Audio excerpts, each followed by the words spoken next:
biggest challenge is in the drone area. I would say the flight times are still kind of challenge. But of course the batteries are developing very fast. There are batteries coming to the electrical vehicles and so on, and these same technologies can be utilized also in the drones. VTT is looking for partners to collaborate in different drone research topics, for example in drone business, in drone technology.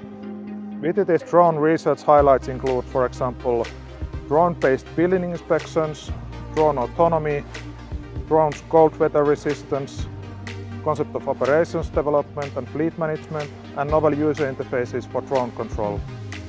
Icing wind tunnel tests, for example, drones propeller icing, or how the battery lasts, or what is the effect of this icing into the drone's motor. I would say that these are definitely very important things for the development of drones, especially in Arctic conditions like here in Finland and other northern countries.